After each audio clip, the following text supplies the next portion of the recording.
नमस्कार मित्रों, मैं नीरज उपाध्याय एडवोकेट आपके सामने पुनः उपस्थित हूँ एक नई वीडियो के साथ। पिछली वीडियो में मैंने बताया था कि मैं आपको आगे बीएनएस की जानकारी दूंगा, लेकिन मेरे मित्रों द्वारा, मेरे सहयोगियों द्वारा ये बताया गया कि बीएनएस की जानकारी तो अमूमन गूगल पर और किताबों में बड़ी आसानी से मिल जाती है, तो आप कुछ नया करें। इसी दिशा में मैंने कदम बढ़ाते हुए आपको कुछ साइटेशंस की जानकारी के लिए इस वीडियो का चयन किया है। हर बार मैं एक नई धारा के साथ, नए साइटेशंस के साथ आपके समक्ष आऊँगा। इस वीडियो में मैंने चयन किया है बीएनएसएस की धारा 348 बीएनएसएस और 311 सीआरपीसी। इस धारा में अमूमन साक्षी को पुनः परीक्षक कराने के लिए बुलाया जाता है और अभियोजन पक्ष की तरफ से मोस्टली ये प्रार्थना पत्र दिया जाता है। हमने देखा है कि 311 सीआरपीसी का प्रार्थना पत्र अमूमन अलाउ होता है, जिससे बचाव पक्ष के वकीलों को नुकसान होता है। 311 सीआरपीसी के प्रार्थना पत्र के अलाउ के अगेंस्ट मैं कुछ रूलिंग्स आपके समक्ष रख रहा हूँ। इन रूलिंग में बहुत प्रमुख रूलिंग है एक गुजरात हाई कोर्ट का बहुत बढ़िया ऑर्डर है, समीर धर बनाम रामाडे 2011 क्रिमिनल लॉ जजमेंट 1183 पेज पर, ये आपको मिलेगा। गुजरात हाई कोर्ट ने डिफाइन किया है कि न्यायालय को कोई भी आदेश पारित करने से पहले अपने विवेकाधिकार का ये प्रयोग करना चाहिए, चाहे उसमें अभियोजन पक्ष का फायदा हो अथवा नुकसान हो, उससे न्यायालय को अपना विचार नहीं बदलना चाहिए। देखना चाहिए कि ये आवश्यक है इस जजमेंट के लिए कि नहीं है। ऐसी ही एक दूसरी रूलिंग मैं आपको बताने जा रहा हूँ। ये है भीमसेन बनाम हिमाचल प्रदेश सरकार 2004 क्रिमिनल लॉ जजमेंट। ये हिमाचल प्रदेश के हाई कोर्ट का बहुत ही बढ़िया ऑर्डर है। इसमें ये बताया गया है कि न्यायालय को 311 सीआरपीसी के प्रार्थना पत्र पर सुनवाई करते समय बहुत ही सावधानी, बहुत ही सतर्कता बरतनी चाहिए और उस सतर्कता के बरतते हुए ये निर्णय पास करना चाहिए। इसमें 311 सीआरपीसी के प्रार्थना पत्र को माननीय हिमाचल प्रदेश के न्यायाधीश द्वारा खारिज किया गया है।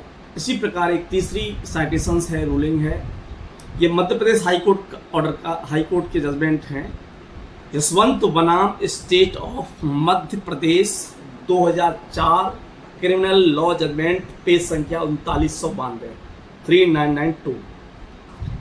इस ऑर्डर में भी न्यायाधीश महोदय ने स्पष्ट किया है कि कोई भी आदेश केवल इसलिए पारित नहीं कर देना चाहिए कि उसमें अभियोजन पक्ष का नुकसान है या वो अपना केस साबित करने में असफल हो जाएंगे। यहाँ देखा जाना चाहिए कि अभियुक्त का भी नुकसान न हो, उसके हितों का हनन न हो और निर्णय पर कोई बहुत ज़्यादा प्रतिकूल इसका प्रभाव न हो। इसी क्रम में चौथी जो साइटेशंस है, ये मध्य प्रदेश हाई कोर्ट का एक ऑर्डर है, इसमें मदन लाल बनाम मध्य प्रदेश राज्य 2004। ये बहुत ही प्यारा जजमेंट है, बहुत ही अच्छा जजमेंट है। इसमें हाई कोर्ट ने बहुत ही अच्छी तरीके से समझाया है कि 311 सीआरपीसी की प्रार्थना पत्र को विचारण करने से पूर्व या विचारण करते समय न्यायालय को ये ध्यान रखना चाहिए कि इस गवाह को बुलाया जाना इस निर्णय के लिए कितना आवश्यक है।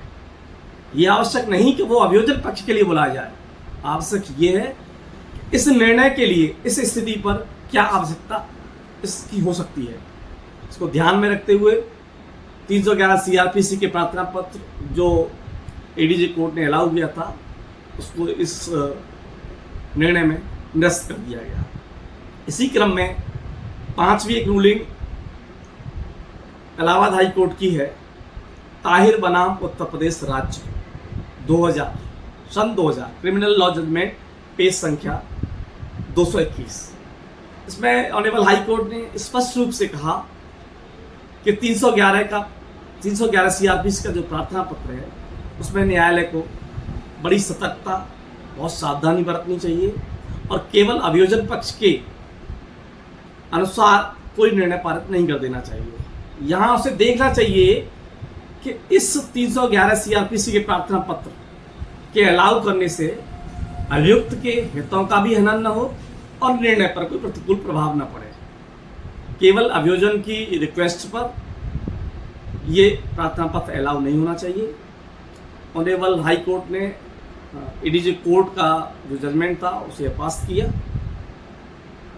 नमस्कार, ये 5 साइटेशन अगर आपको अच्छे लगे हों तो मेरी वीडियो को लाइक करें, शेयर करें और सब्सक्राइब करें। नमस्कार।